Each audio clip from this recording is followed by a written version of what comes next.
Evening everyone, I hope you're all having a nice weekend and are managing to keep safe and warm. I know it's a little bit of a grim time for a lot of people at the moment. It's the winter season. A lot of people do get affected by seasonal affective disorder. The nights are really cold and dark, the days are short, and everything with this pandemic all sort of still feels very uncertain. So I'm sure I'm not the only one that's perhaps struggling to consciously practice positivity at the moment. I was reading through New Scientist magazine today and I came across an article called Warm Inside, and it's titled "Facing a Combination of Winter and COVID-19 Restrictions, Simply Changing Your Attitude Can Make It More Bearable." Kari Leibowitz tells David Robsob. And I'm going to be completely honest, I went into this article feeling a little bit sceptical. Perhaps maybe that's just my ignorance. But actually, after reading it, I thought it did offer some really useful insights and just some useful information. So I thought I'd share it with you just for anyone that was interested. And yeah, I'm just going to read that for you this evening because it's just a little bit too long to put on the story. So here we go. When health psychologist Kari Leibowitz moved from the US to the Norwegian town of Tromsø, more than 300 kilometres north of the Arctic Circle, her research became personal. Inspired by recent findings on the way in which people's attitude influenced their mental and physical health, she wondered whether this might be the secret to coping with the long, dark Nordic winter. Her research revealed that many Norwegians have a winter mindset that allows them to thrive in conditions they were dreading. Leibowitz believes her findings back in the US at Stanford University hold lessons for us all, especially for people living in the Northern Hemisphere who, as the night draws in, face the dull challenges of winter and a stressful pandemic. David Robsob. So what are mindsets and why are they so important? Kari Leibowitz, I think mindsets as a framework helps us to simplify information and make sense of the world. And we're really just beginning to unpack the ways they can shape our health and well-being. A lot of my research is now looking at how we can use mindsets in clinical practice. In one of the last studies that I did, we tested the effects of changing people's mindsets even without treatment. We brought our participants to the lab and we pricked them with histamine, triggering a minor allergic reaction that looks a little bit like a mosquito bite. Now, for some people, a doctor just examined their arm, and for the others, the doctor examined their arm and said, "Okay, from now on, the itch and irritation will feel better and your rash is going to start to go away." This single sentence reduced people's symptoms. It really is a tangible example of the ways that using mindsets can help patients feel better. Okay, so how can the mindset we have help us to cope with stress? I am all for things like getting enough sleep, meditating, exercising, and taking walks with friends. But so much of the stress management framework tells people that they have to reduce their stress, and if they can't, then it's going to lead to high blood pressure, heart disease, and even cancer. Unfortunately, most of the stresses that we experience are things we can actually reduce, and we need to find ways in which we can channel that energy. Research on stress mindset shows that when we view stress as being useful for our health and performance and mental well-being, it actually creates a self-fulfilling prophecy. One of my favourite studies, a huge survey of 30,000 people in the US, found that those who experienced a lot of stress but didn't think it was a bad thing had better outcomes than people who experienced less stress but perceived it as damaging. Having a little bit of stress can actually help you keep engaged with life. So you examined mindsets of people living in Norway during the cold, dark winter. What did you find? In many countries, seasonal affective disorder or wintertime depression is relatively common. But in Norway, rates of seasonal affective disorder are quite low, even though people experience some of the coldest, darkest winters on Earth. They thrive despite the extreme seasonal challenges, and their ability to thrive in winter seems to be connected to their winter mindset. Based on our upbringing, our past experiences, we might have certain mindsets like winter is dreadful. But we can also view it as a cosy time with lots of opportunity for recreation and with lots of fascinating changes happening in nature. Many people in Norway have this more positive winter mindset, and the more positively they viewed winter, the higher their life satisfaction and the better their mood.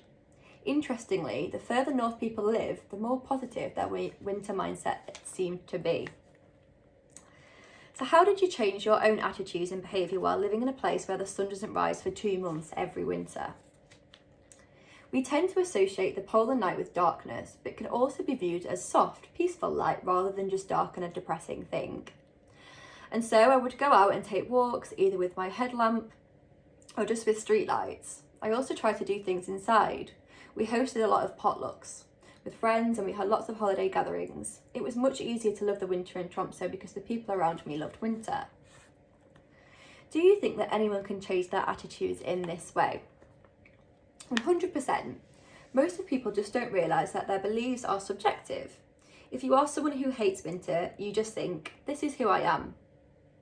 This is how I've always been and there's nothing I can do about it. But mindsets can be shaped in adaptive ways. And once you introduce the idea that mindsets exist and that you can control them, that understanding can be tremendously powerful. Can an understanding then of a mindset help us deal with the stress arising from COVID-19? Let me first say that mindset is not a cure-all. There's a freaking global pandemic going on. People are out of work and they can't visit family or take care of ageing relatives. That being said, we can make it harder for ourselves by really dwelling on all of the ways that it feels like the world is falling apart right now. Or we can see it as a time to lean in to some of the things that maybe we haven't had space or time for previously. Has the experience of living in Tromsø then helped you cope during the pandemic? I think living in Norway was one of those positive stress experiences. It wasn't just living through the polar night that was stressful. It was moving to a new country where I didn't know anyone, where I didn't speak the language, and living in this environment that was so different for me. On hard days, I think to myself that if I could do that, I can do anything. And my time in Norway really did teach me how to be myself and to enjoy spending time home alone, with lessons that made me well suited for being a homebody during lockdown.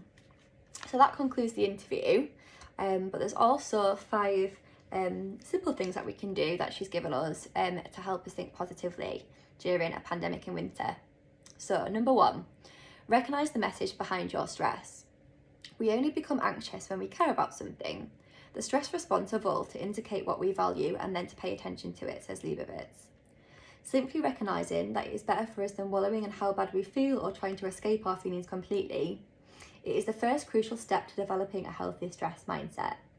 If, for example, you are anxious about not being able to see family members for long stretches of time, take a moment to take in the real core value underlying that stress.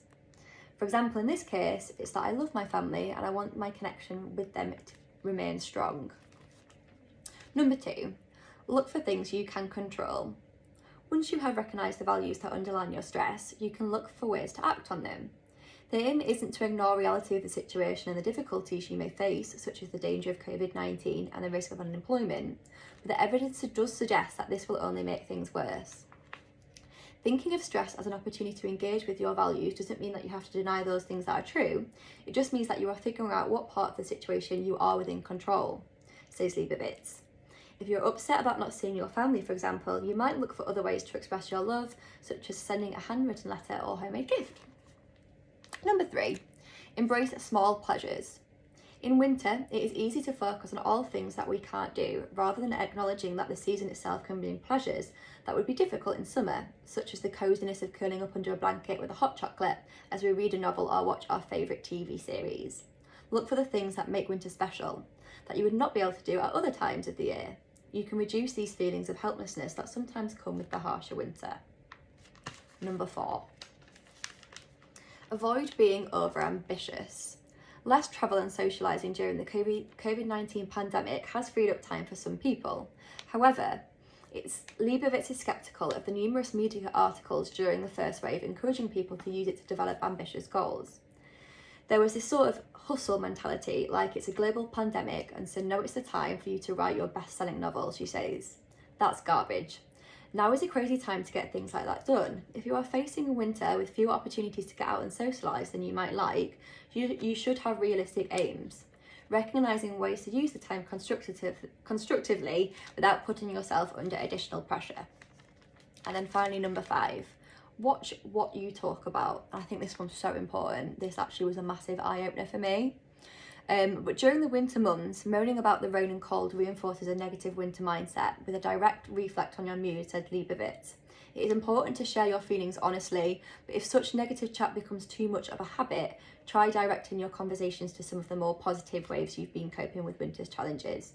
When you say something out loud, it really changes the way you think about the things that you focus on. She says, I encourage people to be positive during their winter mindset. So yeah, that's the end of the article. But it's just some food for thought. I don't know, I read it and I thought there was definitely something in there that I would take away. So hopefully there is for something in there for you guys too. But yeah, I'm gonna do a little video tomorrow, I think, about happy chemicals and hormones and how they work. And a few people have asked me as well about doing some sort of round the table discussion on Zoom, or some sort of like online call where we can have an online discussion and just sit and talk about mental health at some point. So if anyone is interested in that, definitely let me know, and we'll see if we can sort of arrange something. But have a lovely weekend other than that, guys. Bye for now.